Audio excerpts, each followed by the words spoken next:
Hello everyone. So we are again back with another poem, fourth poem, A Thing of Beauty. A Thing of Beauty is written by John Keats. And when we talk about John Keats, we can say he was one of the romantic poets. What is romantic poets? Those poets who fell in love with nature. And that is why they wrote mainly about the beauty of nature. They were termed as romantic poets, means they showed their romanticism with nature. So our present poem is by John Keats, A Thing of Beauty, where he is here trying to say that a thing of beauty from nature will remain forever in our hearts as a sweet memory. Okay, thing of beauty here he's talking about natural beauty, means thing from nature. Okay, so let's start with this poem. A thing of beauty is a joy forever. This is first of all he says that if we have a memory of anything beautiful in our life from nature, then it will remain with us in our hearts, will remain alive all the time, and whenever we think about it, we will feel joy and happiness. Okay, that's why he says this is a thing of beauty, a joy forever. Forever, it will become a source of happiness. Its loveliness increases. Then he says, whenever we think about that lovely thing, we think about that beautiful part of nature, we will feel that maybe with every moment we are getting more and more happiness. And that's why it seems as if the loveliness is increasing day by day. Now, for example, if you have visited some hilly area and you have seen beautiful tall trees over there, pine trees over there or something else, you come back your home, but even then, whenever you think about it, you are transported to that time only, and then you feel happy and you enjoy even those moments in your memory. You feel happy and joyful. That's why he says, whenever we think about it, it will seem as if the loveliness of those memories are increased. Okay, and that's why it becomes a perennial source of joy. It will never pass into nothingness. Moreover, he says, beautiful things never die. In what way? Because the memory of the beautiful things remain alive forever in our hearts. And that's why he says it never dies. Because the memory is there in our hearts. And it will always give us joy. Okay, till our death. And that's why he says that it will never pass into nothingness, means it will never die. Beautiful things never die. But will keep a bower quiet for us. But a keep bower quiet for us means he says that rather these beautiful things, the memory of beautiful things, rather keep our future also secure. Why? Because today we have visited some beautiful place, even after 10 years or after 20 years, if we think about that particular time, we would get joy from that. So it means our future is also secure. One thing is sure, that there are certain things which can bring joy to us even in the troubled time in future.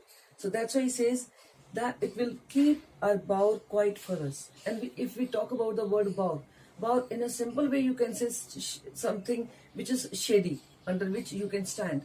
Or we can say bower is actually sometime when you have some plants which you want that it should go upward only. Sometime we just make a frame only, so that these, we can say, vines just go along with that frame. Okay, ultimately this is now thick area above our head, and we can stand under that and we feel good, especially in the sunny days.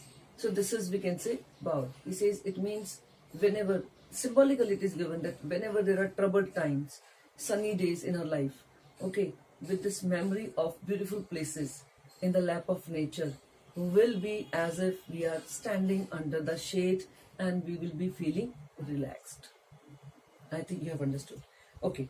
And a sleep full of sweet dreams. He says, if we have visited some natural beauty place, so it will give us forever a beautiful memory. And even in our dreams, sometime if we would visit those places, and we would love the memory of those places, so we will get good dreams also.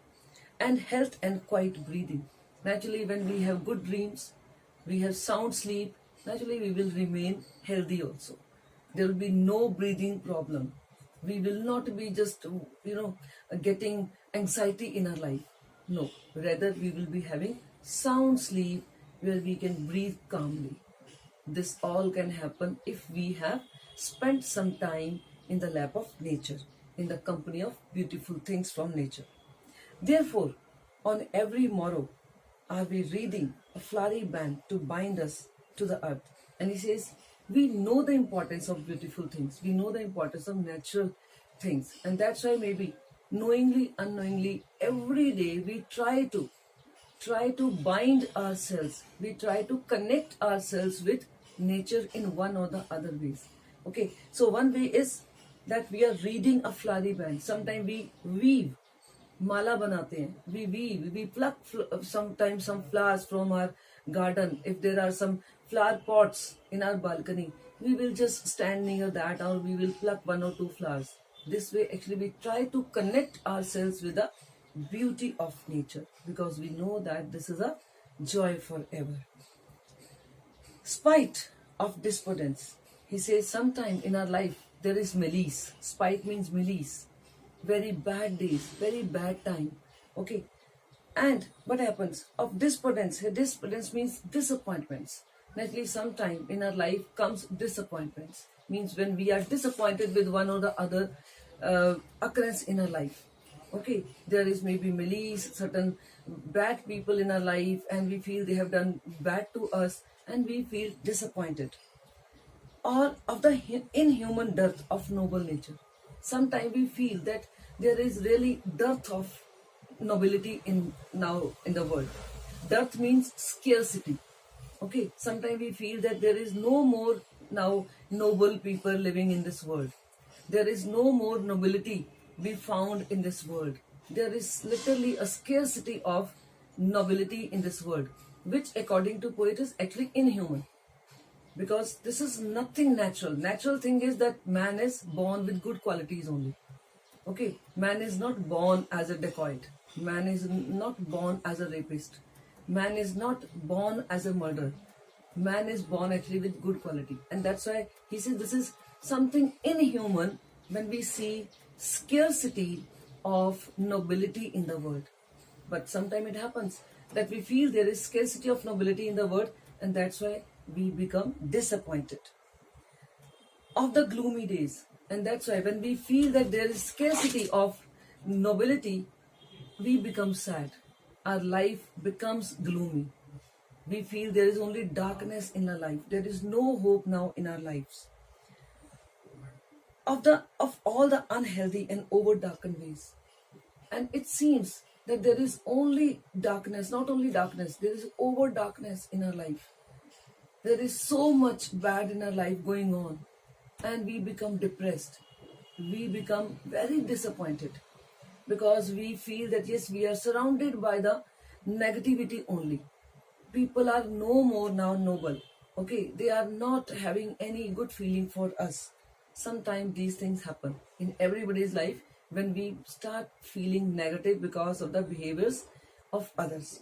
Okay, so at this point of time, when we see that people are no more noble, then poet says we start searching for the natural beauty.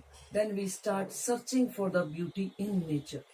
Okay, then he says, mate for our searching. He says, yes, then only we start searching. All these things only make us search for the beauty in life. I think up to this, you have understood. Now you just go through it 2 or 3 times. You will definitely understand each and every. Thank you.